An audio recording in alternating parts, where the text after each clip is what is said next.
네, 저와 여러분들이 함께 교독하도록 하겠습니다. 5장 8절부터 20절까지의 말씀입니다. 제가 먼저 읽습니다.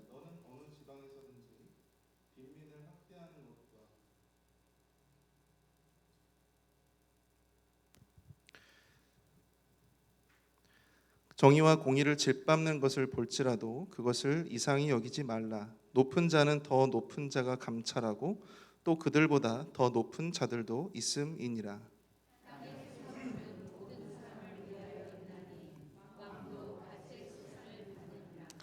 은을 사랑하는 자는 은으로 만족하지 못하고 풍요를 사랑하는 자는 소득으로 만족하지 아니하나니 이것도 헛되도다.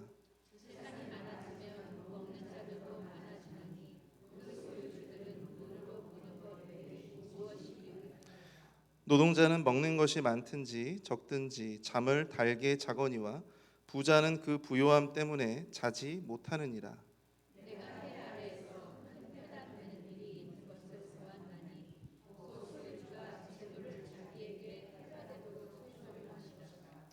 그 재물이 재난을 당할 때 없어지나니 비록 아들은 낳았으나 그 손에 아무것도 없느니라.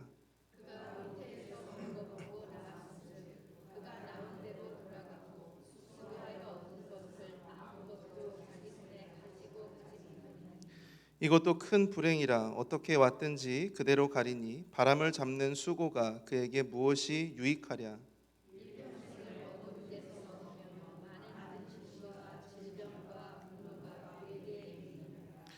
사람이 하나님께서 그에게 주신 바 그 일평생에 먹고 마시며 해 아래에서 하는 모든 수고 중에서 낙을 보는 것이 선하고 아름다움을 내가 보았나니 그것이 그의 몫이로다.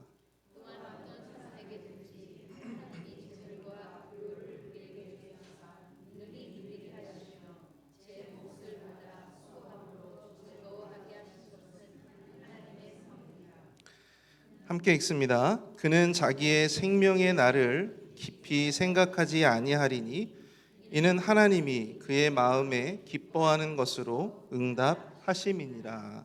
아멘. 오늘 말씀의 제목은 내가 만족할 수 있는 이유. 내가 만족할 수 있는 이유입니다. 제가 결혼을 앞두고 한 자산관리사를 만나서 재무 상담을 받아본 적이 있습니다. 제가 돈이 많아서 재무 상담사를 만난 것은 결코 아니고요. 아내가 그 크리스찬 청년 CEO라고 하는 그런 모임을 하고 있었어요. 그래서 그 모임에서 자산관리사분을 만나셔서 결혼을 한다고 하니까 이제 새로 새 출발을 하는 부부의 재무 설계를 본인이 도와주고 싶다고, 그분이 한번 만나서 이렇게 대화를 나누면 보통 100만 원 이상을 줘야 한대요. 근데 저희한테는 공짜로, 무료로 그렇게 설계 상담을 해주신다고 하셨습니다. 그래서 갔죠. 근데 그분이 막 이런저런 말씀을 하시는데 제가 그렇게 주의 깊게 듣지를 못했어요. 왜냐하면 너무 다른 나라에서 다른 세상의 사람들의 어떤 이야기를 듣는 것 같았어요. 뭐 마흔이 되시면 적어도 한 2, 3억 정도를 모아 놓으셔야 되고, 그리고 또 50세가 되면 적어도 10억 이상의 자산을 해 놓으셔야 이제 후에 노후를 이렇게 풍성하게 보내실 수가 있습니다, 목사님. 근데 저에게는 그런 걸 모을 만한 길이 보이지 않았어요. 그렇기 때문에 그 자산관리사 분의 말씀이 그렇게 주의 깊게 들려지지가 않았습니다. 제가 집중하지 못하고 있는 것 같은지 그분이 저에게 이런 말씀을 하셨습니다. 목사님, 항산항심이란 말이 있습니다. 항산항심. 여러분들 이 고사를 아십니까? 항산항심. 어느 정도의 물질이 있어야 거기에 마음이 흔들리지 않은 마음을 가지게 될 수 있다라고 하는 의미예요. 우리가 한국 속담에 이런 속담이 있죠. 곳간에서 뭐 난다? 곳간에서 인신 난다. 어느 정도 먹을 것이 예비가 되고 어느 정도 그래도 소유하는 물질이 좀 있어야 마음이 헛된 것에 마음을 뺏기지 않고 흔들리지 않을 수 있다라고 하는 이야기입니다. 저는 그 말을 딱 들으니까 깊은 인사이트를 받았어요. 아, 그렇구나. 목회자들은 보통 이렇게 돈을 멀리 해야 된다고 그러잖아요. 물론 목회자들이 돈을 멀리 해야 돼요. 그 생각은 저는 변함은 없습니다. 그러나 어느 정도 물질적으로 안정이 어느 정도는 되어야 마음의 유혹을 떨칠 수가 있겠구나라는 생각을 그때 비로소 하게 되었습니다. 그래서 제가 그 고사를 지금도 잊지 않고 있어요. 항산 항심. 목회자에게 참 필요한 이야기였습니다. 근데 여러분, 성경은 결코 이 돈과 물질에 대해서 그것이 필요가 없고 그것이 무용하다라고 하는 것을 성경이 말하고 있지는 않습니다. 그것은 우리의 오해예요. 아니, 어쩌면 이 유교의 어떤 습관에 젖어 있는 어떤 우리의 어떤 생각의 오해일 수도 있습니다. 유학에서는 돈을 만지는 상인들을 굉장히 천시했잖아요. 그리고 책을 만지는 군자를 숭상했습니다. 그런 영향 때문인지는 모르겠으나 우리는 보통 성경이나 아니면은 조금 이렇게 고급스러운 어떤 철학이나 이런 그 사상에서는 이런 어떤 물질을 천시한다라고 하는 어떤 인식이 은연중에 깔려 있는 것 같아요. 근데 실상은 그렇지 않습니다. 여러분, 성경은 구원에 관한 책이지만 우리 실제 삶, 특히 경제 활동과 관련된 참 많은 말씀을 전하고 있음을 보게 됩니다. 어떤 학자가 제가 직접 세보지는 않았어요. 근데 어떤 학자가 자신의 책에서 성경 전체 구절 가운데 무려 2300구절이 경제활동과 관련된 구절이라고 이야기를 했습니다. 경제생활, 물질, 소유, 이것에 대한 말씀들이 2300구절이나 된대요. 굉장히 많죠. 그리고 잠언의 경우만 보더라도 물질에 대한 기독교인의 어떤 바른 인식을 촉구하는, 소유에 대한, 경제생활에 대한 어떤 성도들, 그리스도인들의 바른 생활을 또한 촉구하는 그런 말씀들이 가득합니다. 오늘 우리가 읽은 이 전도서의 말씀도 그리스도인이 가져야 할 소유에 대한 여러 가지 성찰들, 생각들을 우리에게 이야기를 해주고 있어요. 오늘 이 시간엔 특별히 본문의 내용을 중심으로 해서 우리에게 주시는 영적 교훈이 무엇인지를 함께 살펴보기를 원합니다. 먼저 오늘 본문 8절과 9절을 보시면 이런 내용이 나옵니다. 너는 어느 지방에서든지 빈민을 학대하는 것과 정의와 공의를 짓밟는 것을 볼지라도 그것을 이상히 여기지 말라. 높은 자는 더 높은 자가 감찰하고 또 그들보다 더 높은 자들도 있음이니라. 땅의 소산물은 모든 사람을 위하여 있나니 왕도 밭의 소산을 받느니라.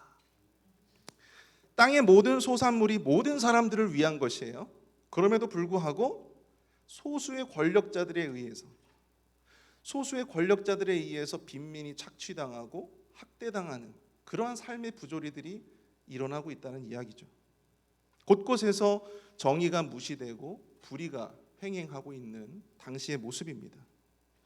그러나 여기서 전도서의 기자는 또한 이렇게 이야기를 하고 있습니다. 그것을 보더라도 이상히 여기지 말라. 세상의 부조리와 세상의 완악함에 놀라거나 그것을 하나도 이상하게 여기지 말라는 거예요. 왜 그렇죠? 그것이 바로 죄로 가득한 세상의 당연한 모습이기 때문에 그렇습니다. 죄로 가득 찬 세상의 너무나도 당연한 모습이기 때문에 그런 것입니다. 죄가 이 세상에 들어오면서 가치의 왜곡을 가져왔어요. 가치의 왜곡. 이것을 어떤 철학자가 어떤 이야기로 풀어냈는데요. 쉽게 말하면 이것입니다. 어느 가게가 있었는데요. 이 가게에 도둑이 들었습니다. 도둑이 들었어요. 그 다음 날이 됐어요. 주인이 가게를 쫙 보니까 도둑이 훔쳐간 건 아무것도 없어요. 근데 바뀐 게 있었어요. 뭐가 바뀌었을까요? 그 물건의 가격표들이 다 바뀐 거예요. 가격표들이. 엄청난 그 가격을 호가하는 아주 좋은 진주 목걸이는 단돈 1달러에, 그리고 아무나 주워 쓰는 싸구려 연필이 무려 1000달러에 가격이 매겨져 있는 것입니다. 가치의 왜곡이 일어난 거예요. 사람들이 중요하게 생각한 정말 중요한 것, 정말 귀하고 정말 중요한 것은 사람들이 그것을 중요하게 생각하지 못하게 되었고, 정말 중요하지 않은 것, 우리가 깊이 생각해 보지 않아도 되는 것, 본질적이지 않은 것, 그런 것들이 사람들로 하여금 굉장히 귀하고 중요한 것으로 인식되게끔 이 세상이 만들어지고 있다라고 하는 것입니다. 이게 바로 가치의 왜곡이다라고 하는 것입니다. 그 중에 하나가 바로 물질과 소유에 대한 가치의 왜곡이에요. 물질과 소유가 중요하죠. 정말 중요한 것입니다. 성경도 그 중요성을 이야기하고 있어요. 그런데 여러분, 우리가 그것에 목을 맬 만큼, 거기에 우리의 모든 삶을 투자할 만큼, 거기에 우리의 인생을 투자할 만큼 그 정도의 가치는 아니다라고 하는 것입니다. 우리가 그 가치의 왜곡을 바로잡아야 해요. 그 가치의 왜곡을 바로잡는데 오늘 이 전도서의 기자는 거기에 대한 이러한 이야기들을 몇 가지 하고 있습니다. 그 중에 첫 번째가 뭐냐면, 우리는 결코 돈과 물질을 소유함으로 우리의 공허를 채울 수 없다는 것입니다. 돈과 물질을 소유함으로 우리의 공허를 채울 수 없다. 오늘 본문 10절을 한번 같이 한번 읽어보겠습니다. 10절 시작.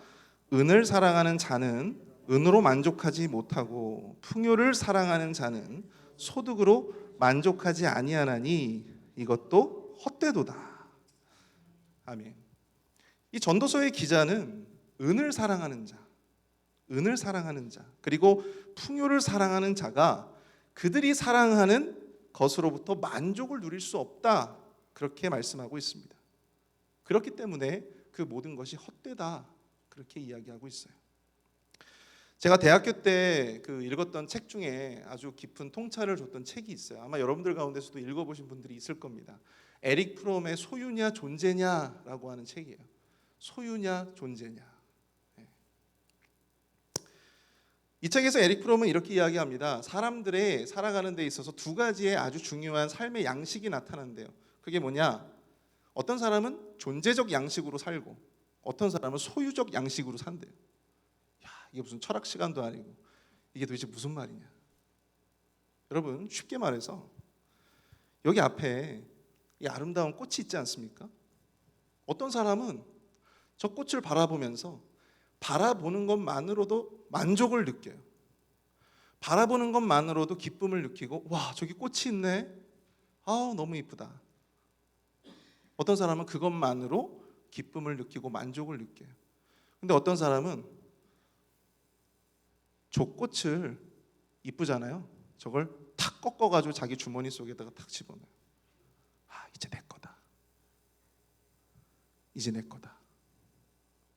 자기 주머니 속으로 들어와야지, 소유해야지 만족을 누리고 기뻐하는 사람들이 있어요. 자, 여러분들은 과연 어느 부류의 분들이십니까? 아마 손 들라고 하면 전부 다 존재적 양식으로 말씀하시겠죠? 네, 다 압니다. 네.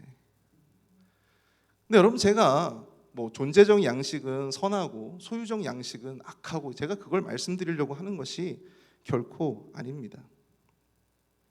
에릭 프롬의 책의 내용처럼 우리 가운데에는 내가 단지 살아있음에, 이 세상에 하나님의 은혜 가운데 내가 진정 살아있음에 만족하고 또 일할 수 있음에 만족하고 나와 사랑하는 가족들이 있기에 만족하는 사람들이 있고, 반면에 더 많은 것을 가져야 하고 또 더 많은 것을 이루어내야 하는, 그래야만 만족을 누리는 사람들이 있음을 이야기해 준다라고 하는 것입니다.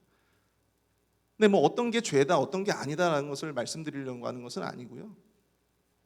하지만 성경은 전반적으로 우리에게 소유보다는 존재에 더 중요한 의미, 중요한 무게를 두라고 요구하고 있다는 것입니다. 오늘 우리가 읽고 있는 본문도 말씀하고 있습니다. 우리가 사랑하는 은이나 풍요로 우리가 온전한 만족을 이룰 수 없다. 왜 그럴까요? 그것은, 은이나 이 풍요라고 하는 것은 우리의 삶을 지탱해주는 도구일 뿐이지 우리에게 만족을 주는 대상이 될 수 없다라는 것입니다. 우리가 이 은과 같은 돈을 사랑하고 또 그것을 소유하고 그것을 바라는 것은 결코 우리에게 만족을 주지 못해요. 왜 그럴까요? 왜 그럴까요?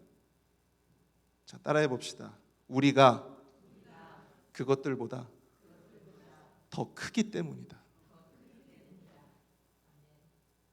여러분, 우리가 바라보는 그 돈이나 물질보다 인간은 훨씬 더 가치 있고 훨씬 더 고귀하고 훨씬 더 큰 자임을 믿으실 수 있기를 축복합니다. 여러분들이 바로 그러한 존재임을 믿으실 수 있기를 축복합니다. 본문 11절을 보시면요, 재산이 많아지면 먹는 자들도 많아지나니 그 소유주들은 눈으로 보는 것 외에 무엇이 유익하랴. 우리가 보통 소유가 많아지면 그 소유 전부가 우리가 될 것이고 우리 것이 될 것이고 우리가 전부 다 누릴 수 있다라고 생각을 해요. 근데 그것이 착각이라는 것입니다. 실상은 그렇지 않아요. 우리가 가진 소유를 나눠 가지려고 하는 사람들이 꼭 생겨요. 꼭 생겨요. 재산이 많아지면 모두 많아진대요. 먹는 자들도 많아진대요. 그것을 나눠 가지려고 하는 사람들이 꼭 생기기 마련입니다. 우리가 보통 돈이 생기면 꼭 어떤 일이 생겨요? 돈이 생기면 쓸 일이 생기고, 그렇죠? 그리고 복권이 당첨되면 갑자기 연락 안 오던 사람들이 막 연락이 오고 전화가 와요. 친하지도 않았던 친구한테 연락이 오고 가족들한테 연락이 와요. 그것을 함께 나눠 가지려고 하는 사람들이 생겨난다는 것입니다. 아까 제가 어떤 집사님하고 이 말씀을 함께 이렇게 나누면서 그걸 한번 물어본 적이 있어요. 집사님은 만약에 복권이 당첨된다면 그거를 사람들에게 알리고 싶으세요? 아니면 그냥 혼자만 알고 싶으세요? 자, 혼자만 알고 싶다 하시는 분 손 들어보세요. 혼자만 알고 싶다. 와, 그래도 꽤 있으시네요. 자, 네. 그래, 가족들에게 알리겠다. 네. 네. 그럼 뭐 안 드신 분은 뭐예요? 네.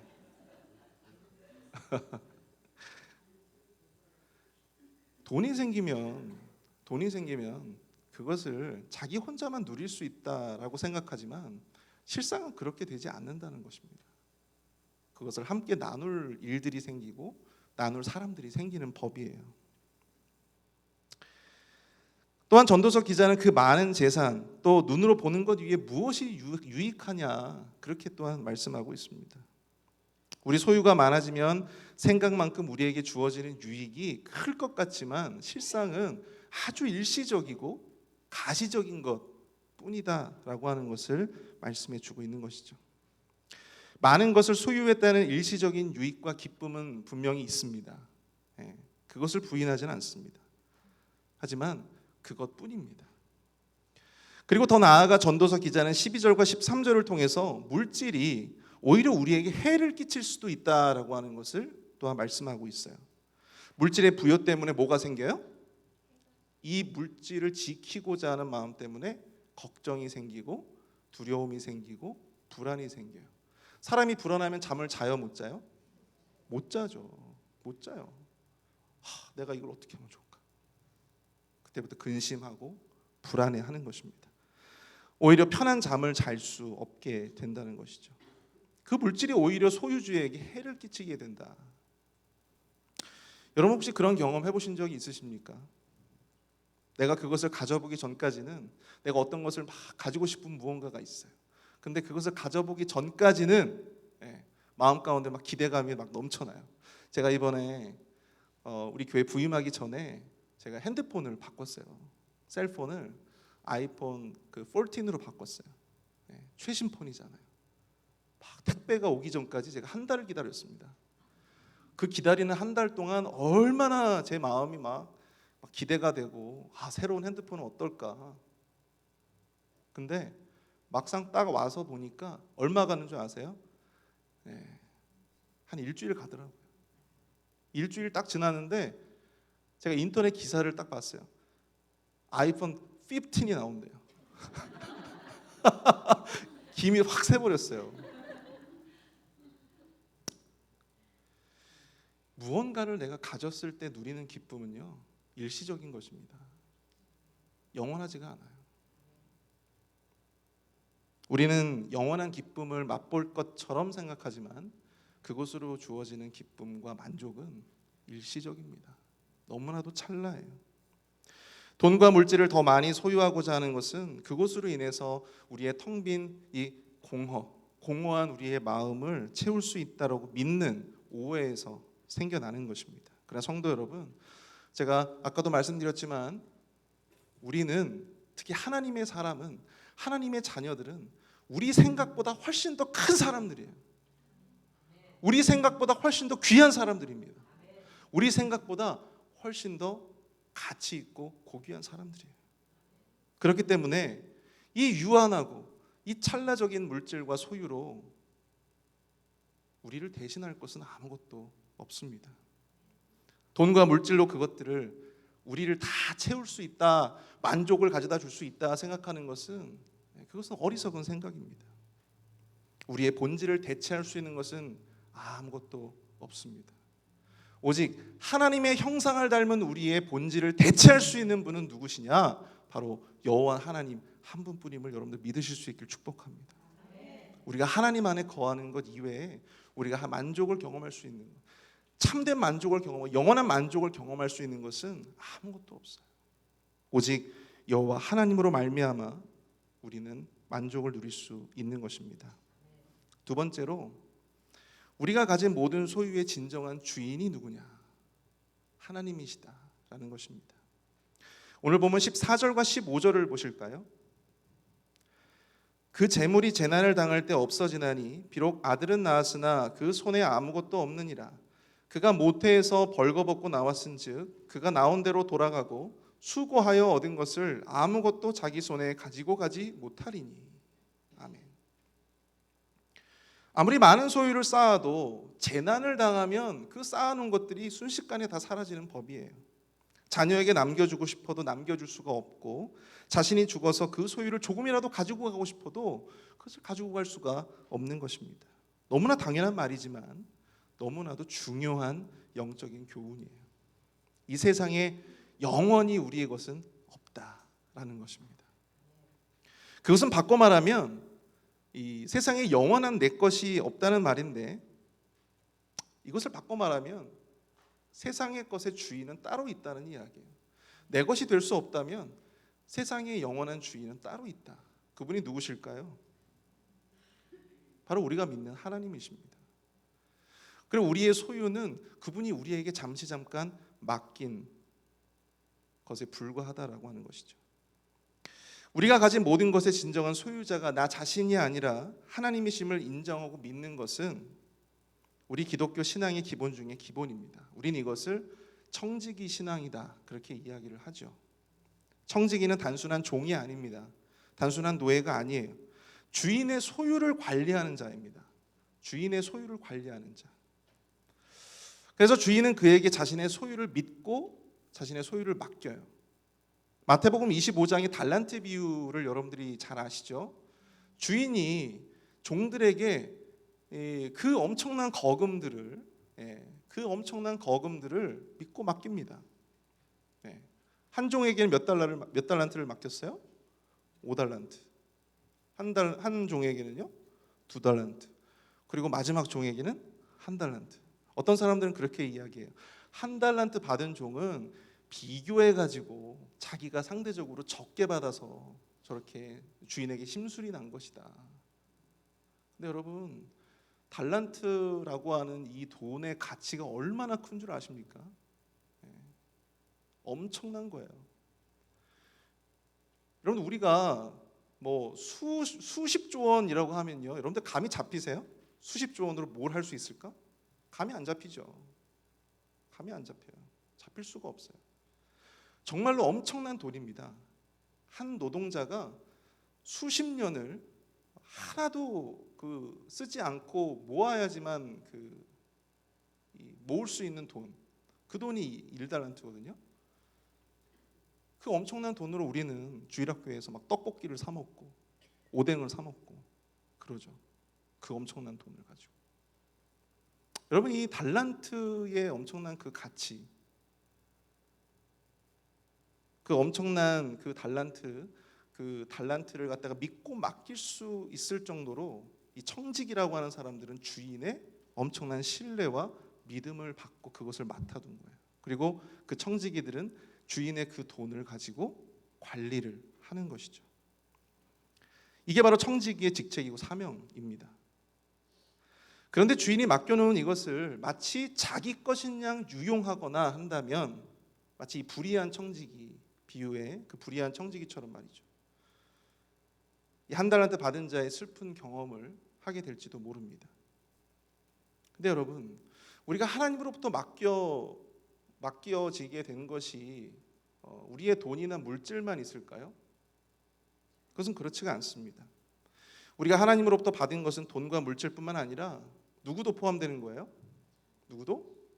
네, 바로 자기 자신도 포함되는 것입니다.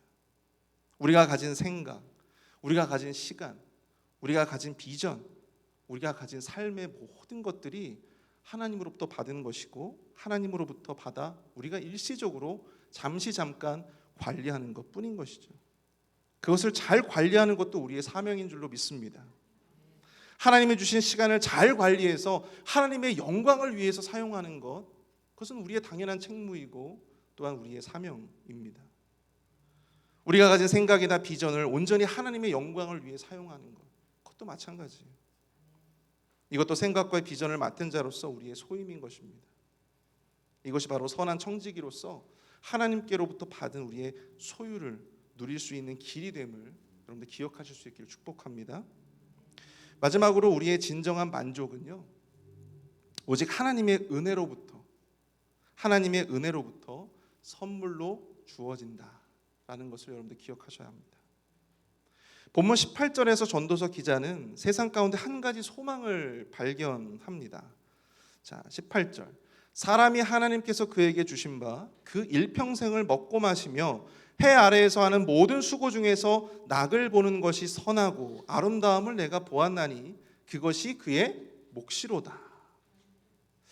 우리의 삶이 헛되지 않은 만족과 행복을 경험할 수 있는 것은 우리에게 주어진 모든 삶이 오직 하나님이 우리에게 주신 분복이라는 사실을 인정하는 데에서 출발해야 합니다.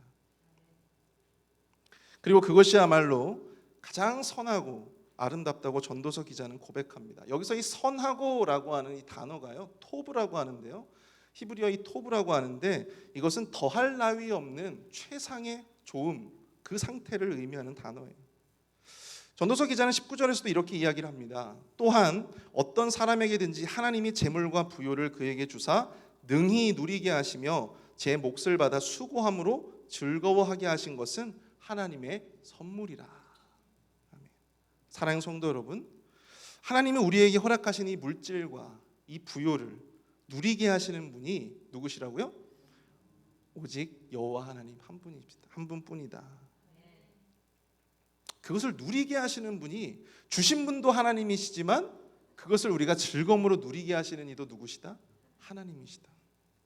아무리 소유가 많을지라도 그 자체가, 나의 그 소유가 많음이 그 자체가 우리로 하여금 그것을 누리게 하지 못한다는 거예요. 그것을 기뻐하고 누릴 수 있게 하시는 것은 바로 오직 하나님의 은혜의 결과인 것입니다. 이것은 우리 모든 소유의 허락과 누림이 오직 하나님께 있음을 말씀하고 있는 것입니다. 그리고 이것은 우리의 전적인 의존의 대상이 우리 앞에 놓여져 있는 이 돈이나 물질이 아니라 그것을 허락하시고 또한 그것을 기쁨으로 누리게 하시는 하나님께 있음을 말씀해 주고 있는 것입니다. 사도 바울은 빌립보서 4장에서 자족의 은혜에 대해서 말씀을 하고 있어요. 빌립보서 4장 11절과 12절을 보시면 내가 궁핍함으로 말하는 것이 아니니라 어떠한 형편에든지 나는 자족하기를 배웠노니 나는 비천에 처할 줄도 알고 풍부에 처할 줄도 알아 모든 일 곧 배부름과 배고픔과 풍부와 궁핍에도 처할 줄 아는 일체의 비결을 배웠노라. 그가 그 부함과 가난을 막론하고 그 환경 가운데에서 자족할 수 있었던 이유가 과연 무엇일까? 13절에서 이렇게 이야기를 합니다. 13절.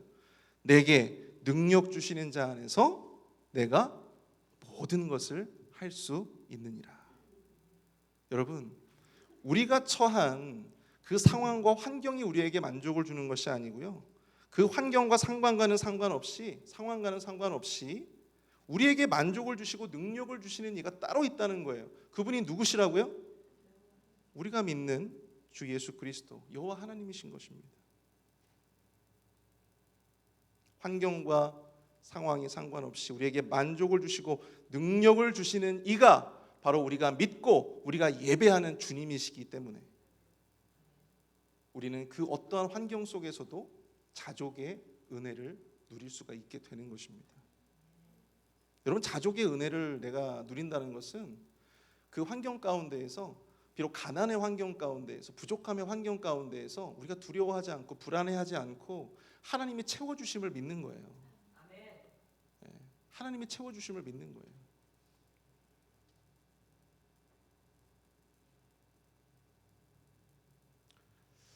이런 설교는 사실 돈이 많은 사람이 해야지 이게 참 맞는 것 같은데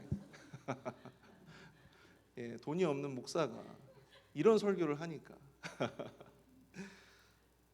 얼마나 여러분들이 믿으실지는 모르겠으나 여러분, 부족함 가운데서도 가난한 환경 가운데서도 하나님이 채워주심을 믿고 살아가는 것, 예, 그것이 우리 믿는 자들이 해야 할 일입니다. 오늘 말씀의 제목이 뭐예요? 내가 만족할 수 있는 이유잖아요. 오늘 이 설교는요, 모든 그리스도인들이 가진 것이 다 하나님 것임을 말씀드리고자 하는 것이 아닙니다. 또한 우리가 가진 모든 소유가 다 주님 것이니까 우리가 그 모든 소유를 다 주님을 위해서 바치고 주님을 위해서 쓰자, 제가 이것을 말씀드리는 것이 아닙니다.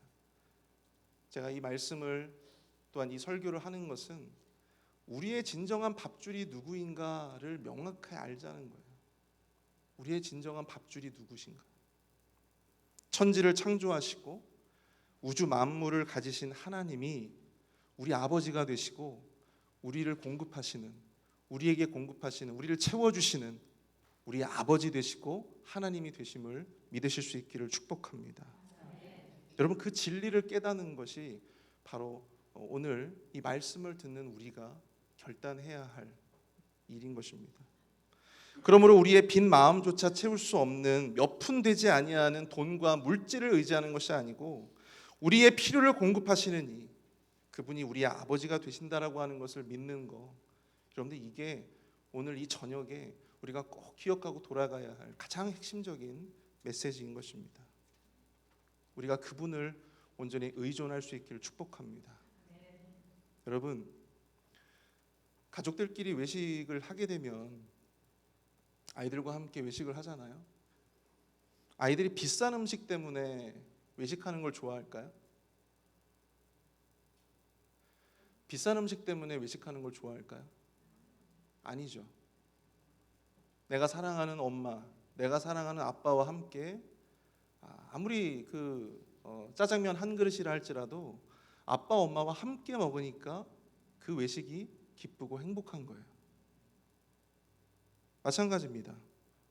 아무리 많은 좋은 음식을 먹고 아무리 좋은 옷을 입어도 아무리 많은 용돈이 주어져도 우리 사랑하는 엄마 아빠가 없으면 아무런 소용이 없는 거예요.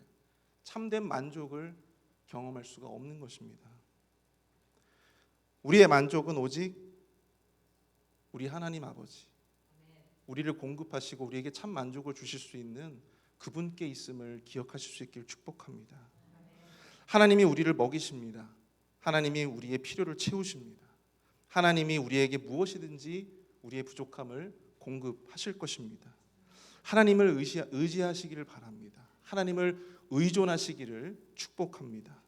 우리가 이러한 진리를 깨달을 때 우리는 가난 속에서도 풍부한 하나님의 은혜를 경험할 수가 있고 그 안에서 참된 만족과 자족의 은혜를 경험할 수 있게 될 것입니다. 아멘. 우리 이 말씀을 생각하면서 함께 찬양하기 원하는데요. 우리 때가 저물어 갈 때, 날이 저물어 갈 때 우리 함께 찬양하도록 하겠습니다. 주가 일하시니 함께 찬양합니다.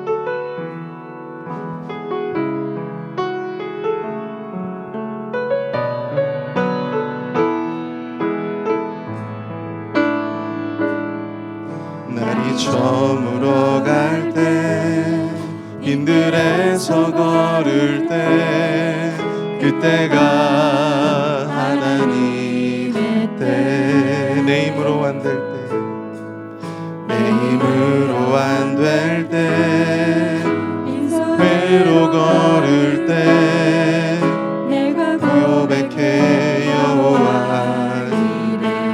주가 일하시네. 주가 일하시네. 주가 일하시네. 주께 아끼지 않는 자에게 주가 일하시네. 주가 일하시네. 신뢰하며 걷는 자에게 우리 모인 이곳에 주님 함께 계시네. 누리네 아버지 은혜. 적은 떡과 물고기 내 모든 걸 드릴 때 모두 고백해 여호와 이래. 주가 일하십니다. 주가 일하시네. 주가 일하시네. 주께 아끼지 않는 자에게 주가 일하시네. 주가 일하시네. 신뢰하며 걷는 자에게 주가 일하시네. 주가 일하시네. 주가 일하시네. 주께 아끼지 않는 자에게 주가 일하시네. 주가 일하시네. 신뢰하며 걷는 자에게 신뢰하며 걷는 자에게 신뢰하며 걷는 자에게. 아멘. 우리 시간 함께 말씀을 생각하면서 함께 기도하기를 원합니다. 오늘 우리에게 주신 하나님의 말씀처럼 하나님, 우리가 하나님 아닌 다른 것으로 우리의 마음을 채울 수 없음을 깨닫습니다. 우리가 가진 돈이나 또 우리가 추구하는 그 물질들, 우리가 가진 그 어떤 것도 하나님을 대신할 수 없습니다. 우리의 그 고귀한 가치를 대신할 수 없습니다. 우리를 먹이시고 입히시는 여호와 하나님, 우리의 모든 필요를 채우시고 공급하시고 누리게 하시는 우리 아버지 되시는 여호와 하나님을 인정하고 온전히 그분을 절대적으로 의존하게 하여 주시옵소서. 우리 말씀을 생각하면서 함께 우리 통성으로 함께 기도하도록 하겠습니다. 사랑하는 이가 풍성하신